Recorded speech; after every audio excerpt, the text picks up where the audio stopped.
Good morning, students. Today we will read about the post-war settlement and the Bretton Woods Institution. यानी कि post वार settlement यानी कि युद्ध के बाद कैसे सेटलमेंट की गई, ठीक है। Economics and politicians drew two key lessons from the interwar economic experiences. जो इकोनॉमिक्स थे और जो पॉलिटिशियंस थे, इकोनॉमिक्स कौन होते जो इकोनॉमी की स्टडी करने वाले, और पॉलिटिशियन कौन होते जो पॉलिटिक्स की स्टडी करने वाले। तो उन्होंने है ना दो चीज़ें, ड्रू टू की लेसन, दो लेसन सीखे उन्होंने। क्या सीखे? दो लेसन। किस चीज़ से?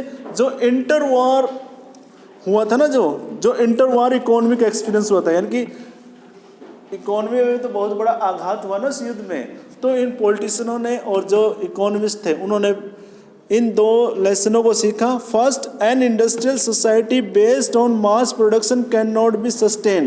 पहला लेसन तो उन्होंने ये सीखा, कोई भी इंडस्ट्री या कोई भी उद्योग जो कि मास प्रोडक्शन करता है, यानी कि ज़्यादा जनसंख्या के लिए ज़्यादा संख्या में उत्पादन करते, ऐसी इंडस्ट्री ज़्यादा टाइम तक सस्टेन नहीं रह सकती। पहला लेसन तो उन्होंने ये सीखा कि हम ज़्यादा से ओवर प्रोडक्शन करते रहे, वो इंडस्ट्री ज़्यादा टाइम तक नहीं चल सकती। जो कि आपने वो देखा था 1929 में क्या हुआ था, ग्रेट डिप्रेशन हुआ था ना। ग्रेट डिप्रेशन उसी की वजह से तो था, मास प्रोडक्शन का ही क्या था, वो रिजल्ट था। दूसरा,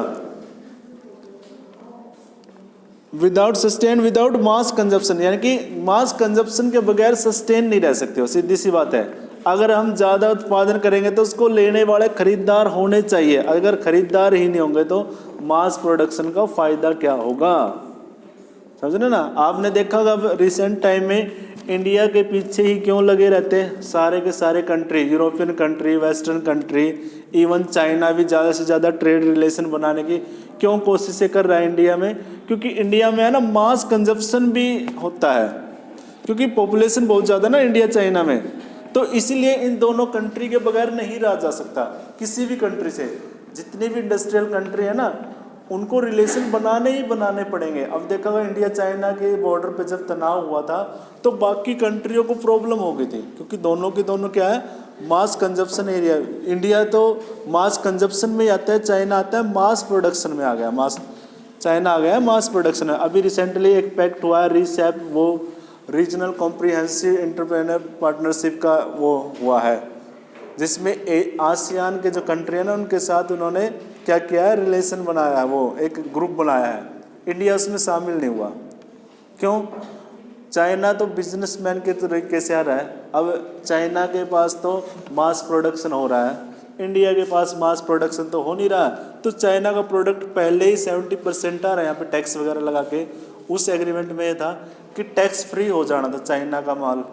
बाकी कंट्रियों के साथ कर लिया उसने, Vietnam, Myanmar, Japan, Australia, New Zealand भी उसमें 10-15 कंट्री आए हैं, लेकिन इंडिया उसमें नहीं शामिल हुआ। तो सीधी सी बात है, मास, एक लेसन तो यही सीखा इकोनॉमिक्स ने कि भाई अगर मास प्रोडक्शन इंडस्ट्री को हमने सस्टेन करना है तो उसके लिए मास कंजप्शन भी होना चाहिए।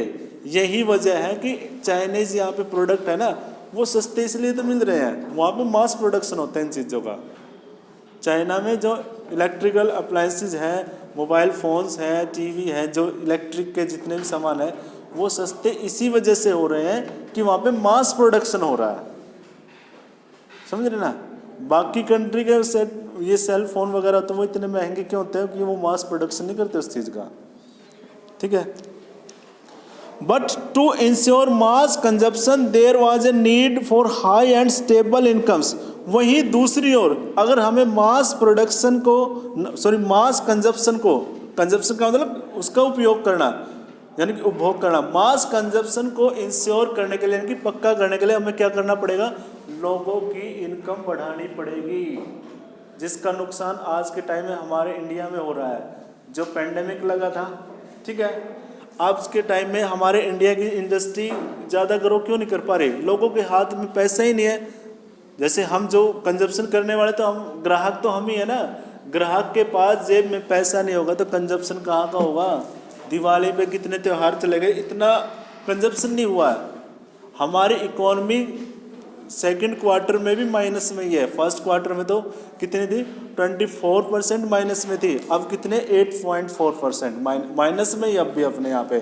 क्यों? लोगों के पास पैसा ही नहीं है, इनकम ही नहीं है। बाकी कंट्री ने रिकवर कैसे कर लिया, जैसे ये न्यूजीलैंड है, ऑस्ट्रेलिया है, इवन चाइना भी है, इन कंट्री ने रिकवर कैसे कर लिया, यूएसए ने भी, कि वहाँ की गवर्नमेंट ने लोगों को इनकम के सोर्सेज दिए, उनके खातों में पैसे तक डाले उन्होंने, ताकि इकोनॉमी सस्टेन रहे। ये भी ज़रूरी होता है। अपने यहाँ पे तो क्या किया है, लोगों को वो बताए थे ना कि 20 लाख करोड़ कितने के पैकेज दिए, फिर उस पैकेज वो सिर्फ कागज़ों में आए, और वो आए भी किसी वजह से कि भाई बैंक क्या देंगे, लोन देंगे। अब लोन में क्या होगा, लोन कौन लेगा जिसकी इनकम ही नहीं है, और लोन तो वैसे भी उसकी इनकम को और भी कम करें, सेविंग कम ही नहीं होगी लोन में, तो है ना, लोन में रेट ऑफ इंटरेस्ट से सेविंग वैसे ही नहीं कम होगी, तो कंजप्शन कैसे होगा। तो ये दो चीज़ें सीखी उन्होंने, कंजप्शन के लिए इनकम बढ़ानी, मास प्रोडक्शन के लिए मास कंजप्शन होना चाहिए। ठीक है, income could not be stable if employment unstable, और इनकम कभी भी स्टेबल यानी कि स्थायी नहीं रह सकती जब तक कि वहाँ पे एम्प्लॉयमेंट अनस्टेबल होगी। अनस्टेबल का मतलब जहाँ लोगों को रोजगार, लोग बेरोजगार होंगे तो सीधी सी बात है इनकम कहाँ से आएगी। इसीलिए तो बेरोजगारी वाला मुद्दा सबसे बड़ा होता है हर इलेक्शन में। हालांकि वो अलग बात है कि उनको उठाने नहीं देते, लेकिन सबसे बड़ा मुद्दा यही है आज के टाइम में भी, हमारे इंडिया में भी। The stable income also requires steady full employment. तो स्टेबल इनकम के लिए क्या चाहिए, steady full employment. Full employment चाहिए और स्टेडी चाहिए, लगातार चाहिए। यानी कि आज तुम्हें काम मिल गया एक दिन के लिए, फिर 5 दिन आप फ्री रह जाओगे, फिर इनकम कैसे होगी, सेविंग कैसे होगी, और कंजप्शन कैसे करोगे। जिसकी इनकम है वही तो कंजप्शन कर रहा है अच्छे से। गाड़ियाँ वगैरह हम थोड़ा ना खरीदने की कोशिश करते, नई गाड़ियाँ वही तो खरीदते हैं जिनके पास इनकम है। कंजप्शन वही तो कर रहे हैं, नई नई चीज़ें, हाईटेक चीज़ें वही तो ले रहे हैं जिनके पास पैसा है, इनकम है। तो ये 2 लेसन सीखे उन्होंने। But markets alone could not guarantee full employment, और मार्केट अकेली फुल एम्प्लॉयमेंट की गारंटी नहीं दे सकती। Therefore government would have to step in to minimise fluctuation of prices. तो इसके लिए गवर्नमेंट को स्टेप लेना पड़ेगा, गवर्नमेंट को कदम उठाना पड़ेगा। क्या करने के लिए, मिनिमाइज करने के लिए जो प्राइस के फ्लक्चुएशन होते हैं, जैसे प्राइस हाई हो रहे हैं और डाउन हो रहे हैं। अब जैसे हमारे यहाँ पे प्राइस हाई ही हो रहे हैं, ये सच्चाई है। इस पेंडेमिक में आप कोई भी चीज़ें लेना, हर चीज़ क्या हो गई है पहले से, अप्रैल से पहले, मार्च अप्रैल से पहले और अब के टाइम में जो प्राइसेस है ना, हर चीज़ जो कंजप्शन वाली जो चीज़ें हैं उनके प्राइस क्या हो रहे हैं, हाई होते जा रहे हैं। गवर्नमेंट स्टेप ले सकते हैं उनको मिनिमाइज करने का। इवन और तो यहाँ पे किराया तक भी हाई हो गया पहले से, है ना। आउटपुट एंड एम्प्लॉयमेंट, और आउटपुट, एम्प्लॉयमेंट और फ्लक्चुएशन, इन सब को कंट्रोल किससे करना पड़ेगा, रोजगार को भी, उत्पादन को भी, और वस्तुओं की कीमतों को भी कौन निर्धारित कर सकता है, कौन उसको कंट्रोल में करेगा, सरकार। सरकार को कदम उठाने पड़ेंगे। वो अलग बात है, सरकारें जो रिस्पॉन्सिबल गवर्नमेंट होती है ना, जो हमने पढ़ा 10 में डेमोक्रेसी वाले में, रिस्पॉन्सिबल गवर्नमेंट तो ये कदम उठाती है, जो इर्रिस्पॉन्सिबल होते हैं ना वो नहीं उठाते। अब आप इशारा समझ ही गए होंगे कैसी गवर्नमेंट अपनी। Economic stability could be insured only through the intervention of the government, और इकोनॉमिक स्टेबिलिटी यानी कि आर्थिक स्थायित्व तभी आ सकता है जब सरकार करे। सरकार चाहे तो सरकार कर सकते हैं, सरकार को कदम उठाने पड़ेंगे। जैसे 1991 में सरकार ने तो किए थे अर्थव्यवस्था को उभारने के लिए। उस टाइम पे भी आज देश मंदी में आ गया था, बेरोजगारी बहुत ज़्यादा बढ़ गई थी, रियल एस्टेट भी धराशायी हो गया था। उस टाइम पे तो बहुत ज़्यादा वो नुकसान हुए थे। तो उस टाइम पे सरकार ने कदम उठाए, सरकार ने जो नीतियाँ अपनाई, तब की चली हुई नीतियाँ, जो ग्लोबलाइजेशन की पॉलिसी अपनाई उन्होंने, लिबरलाइजेशन की पॉलिसी अपनाई, उसी की वजह से आज हमारा कंट्री यहाँ तक पहुँचा है। वो अलग बात है कि भाषण में कोई ये कह देता है कि भाई 70 साल से कुछ नहीं हुआ, उसी की देन है अब तक जो ये बढ़ता जा रहा है। ग्लोबलाइजेशन और लिबरलाइजेशन की वजह से तो आज हम यहाँ पे 4G टेक्निक इस्तेमाल कर रहे हैं, 3G टेक्निक इस्तेमाल कर रहे हैं, हम कंप्यूटर इस्तेमाल कर रहे हैं। इन्होंने तो नहीं दिया, जो अब फिलहाल के जो सरकारें हैं ये तो पहले से ही आए हैं ना, ये पॉलिसियाँ तो पहले निर्धारित हुई, पॉलिसियाँ लॉन्ग टाइम तक रन करती है, तब जाके आगे जाता है वो, ठीक है। द सेकेंड लेसन, ये तो फर्स्ट लेसन था भाई, सेकेंड लेसन क्या है? Second lesson related to a country's economic link with the outside world. दूसरा लेसन ये है कि एक देश का लिंक यानी कि संबंध दूसरे देशों के साथ, आउटसाइड का मतलब फॉरेन कंट्री के साथ। The goal of full employment could only be achieved if government had power to control flows of goods, capital and labour. कोई भी जो गोल ऑफ फुल एम्प्लॉयमेंट यानी कि पूर्ण रोजगार का जो लक्ष्य है वो केवल तभी पाया जा सकता है यदि सरकार, if government had power to control, यदि सरकार के पास पावर है किस चीज़ की?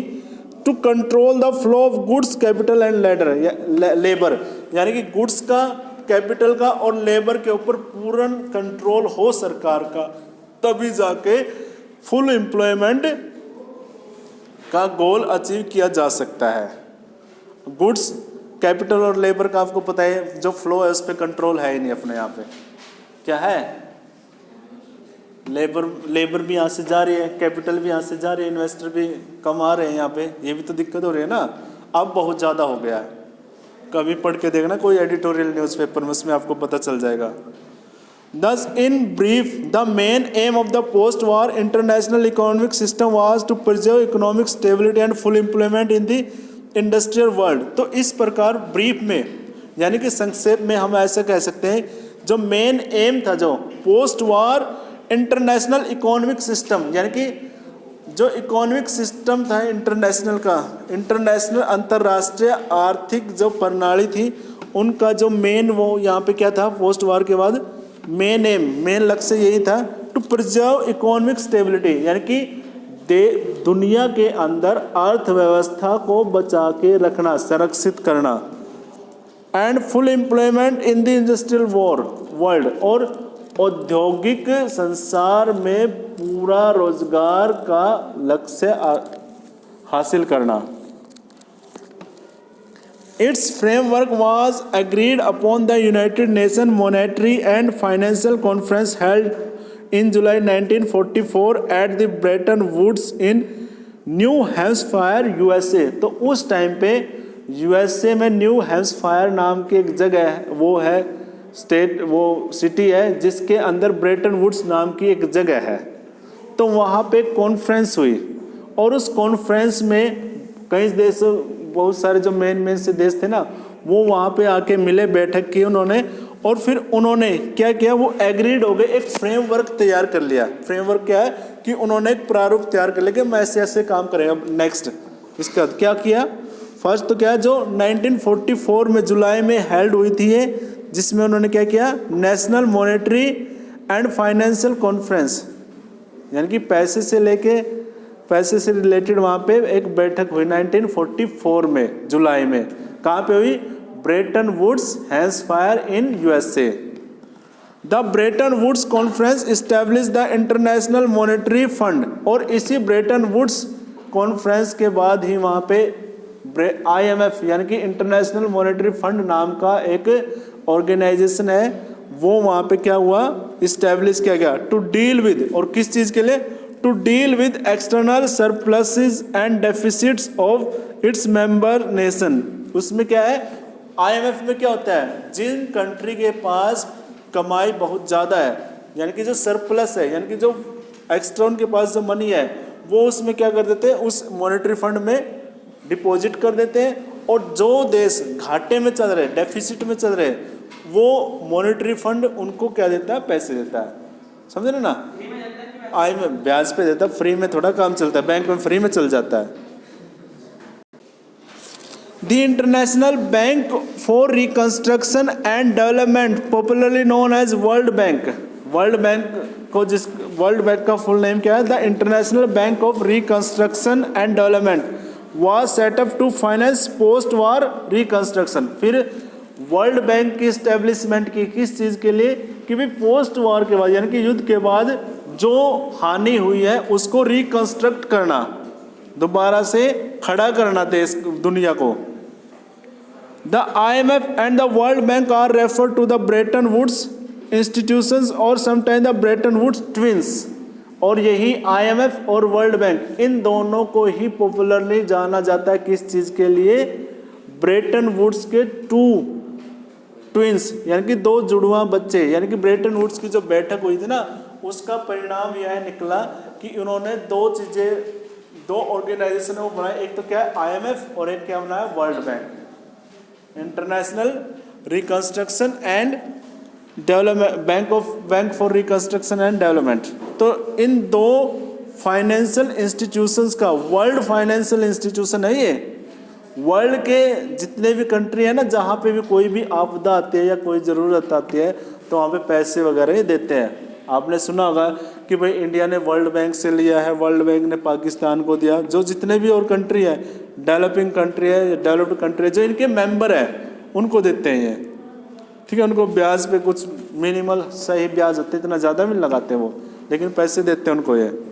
The post war international economic system is also often describe as the Bretton Woods system, और इसको ही ब्रेटन वुड्स सिस्टम बोला जाता है। ये क्वेश्चन बन सकता है आपके 1 मार्क्स का, ये बन सकता है what do you mean by Bretton Woods system, और ये आपका 5 मार्क्स का ऐसे भी आ सकता है कि ब्रेटन वुड्स सिस्टम क्या है, what according to you Bretton Woods system, उसमें आपने एक्सप्लेन करना पड़ेगा इसको पूरे को, ठीक है। ये आ सकता है कि in which year Bretton Woods conference was held in and where, कहाँ पे हुआ था, ये सारा कुछ आपसे क्वेश्चन में कर सकते हैं 1 मार्क्स वाले में। The IMF and the world bank commence financial operation in 1947, IMF ने और वर्ल्ड बैंक ने जो अपना फाइनेंशियल ऑपरेशन यानी कि फाइनेंस का काम करना स्टार्ट किया, कब इन्होंने 1947 में। Decision making in the institution is controlled by the western industrial power, और यहाँ पे भी एक गड़बड़ हो गई है कि भाई यहाँ पे जो डिसीजन लिए जाते हैं ना, वो किसके द्वारा लिए जाते हैं? जो वेस्टर्न फाइनेंशियल पावर है, और वेस्टर्न फाइनेंशियल पावर किसके पास है? वो है यूएसए के पास। The USA has an effective right of the veto over key IMF and the world bank decision. यहाँ पे यूएसए के पास है ना, इन दोनों इंस्टीट्यूशन में कोई भी डिसीजन लेना है ना, तो उसके पास क्या है? पावर है। कौन सी? Veto power. वीटो पावर क्या होती है? चाहे बाकी मेंबर एक तरफ हो, कोई प्रस्ताव या प्रपोजल लेके आए, वो उसको मना कर सकता है। यूएसए के पास है। अभी आपने देखा होगा ना, लास्ट ईयर क्या किया था उन्होंने? ईरान के ऊपर सैंक्शन लगाए थे, उनको सहायता देना बंद कर देता। और यूएसए जो कहता है बाकी कंट्री को क्यों मानना पड़ता है कि भाई यूएसए सबसे बड़ा फाइनेंसर है इनमें। वर्ल्ड बैंक को भी इसलिए मानना पड़ता है और आईएमएफ को भी मानना पड़ता है। अभी आपने देखा पेंडेमिक में यूएसए ने WHO को भी वो थ्रेट कर दिया था, धमका दिया था उनको। क्यों? WHO थोड़ी सी ये चाइना की बातें मान रहा था। अब फिर प्रॉब्लम यहाँ पे हो रही है कि चाइना भी अब फाइनेंशियली स्ट्रांग होता जा रहा है। अब चाइना भी काफ़ी ज़्यादा वो करने, क्योंकि चाइना भी तो ग्रो कर गया ना, वो भी तो डेवलप्ड कंट्री हो गया है। ठीक है। The International monetary system is the system linking national currencies and monetary system. देखो, इंटरनेशनल मॉनेटरी सिस्टम क्या करता है? वो लिंक करता है national currencies and monetary system. National currency होती है ना, उनको और मॉनेटरी सिस्टम को जोड़ता है, वो लिंक में लाता है। The Bretton Woods system was based on fix exchange rate. और ब्रेटन वुड्स जो सिस्टम है वो किस चीज़ के बेस में है? एक्सचेंज रेट्स, यानी कि जो करेंसी है ना, उनके एक्सचेंज रेट पे भी ये करता है काम, है ना। अब देखो, यूएसए का डॉलर है जो करेंसी है, उसका प्राइस अलग है। ब्रिटेन का पाउंड स्टर्लिंग है, उसका प्राइस अलग है। इंडिया का अलग है ना। हर करेंसी की एक्सचेंज रेट को कौन निर्धारित करता है? यही करता है internationally. The Bretton Woods system was based on fixed exchange rates. In this system, national currencies, for example, of Indian rupees, were pegged to the dollar as a fixed exchange rate. तो यहाँ पे ये होता है, national currency को क्या किया जाता है? पैक किया जाता है, यानी कि प्लेस किया जाता है किसके साथ? फॉरेन करेंसी के साथ। अब जैसे कंपेयर करते हैं ना, नेशनल करेंसी हमारे इंडिया का रुपी है, तो उसको वर्ल्ड लेवल पे जो एक्सचेंज रेट है उसकी और डॉलर की, वो फिक्स करता है। कौन करता है? मॉनेटरी फंड करता है। ठीक है। The dollar itself was anchored to gold as a fix price $35 per ounce of the gold. और डॉलर ने अपनी जो रेट है उसको उन्होंने फिक्स कर रखा है किसके साथ? गोल्ड के साथ। $35 का 1 आउंस गोल्ड होता है, यानी कि $35 की वैल्यू कितनी है? 1 आउंस गोल्ड के बराबर, ठीक है, 1 आउंस उसके बाद कल हम करेंगे the early post war year, ठीक है।